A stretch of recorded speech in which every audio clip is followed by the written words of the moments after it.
Oyo Boy Soto balik eskwela na. MZ Productions, sa kanya raw ipapamana ni Bossing Vic Soto at Christine Hermosa ayaw na nga bang mag-artista? Bukod sa pagiging full-time husband at father sa kanyang mag-iina ay isang bagong karir pala ang pinaghahandaan ngayon ni Oyo Boy Soto. Balik eskwela ngayon ang kapatid star at ito ay bilang paghahanda sa mas malaking responsibilidad na ibibigay sa kanya ng kanyang ama. Ayon kasi sa kwento ng source natin, ay sa aktor daw ipapamana ni Bossing Vic ang production company nito na MZ. Masaya si Oyo ngayon kasi yun ang deal nila ng daddy niya. Sa kanya na ipapamahala ang MZ Productions at mukhang seryoso naman siya kasi syempre may pamilya na. Samantala, mukhang hindi lang si Oyo magbabago ng kanyang career dahil maging ang misis itong si Christine ay tila wala na rin planong bumalik sa pag-arte.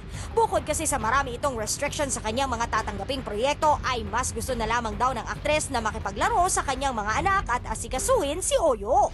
Okay ang buhay ni Christine ngayon, wala naman siyang ginagawa kasi may tigisang yaya mga anak niya. May kusinera, may labandera, may driver at may tagalinis sila kaya sa bahay lang siya habang hinihintay si Oyo. At sustentado sila ni Daddy Vic habang nag-aaral si Oyo.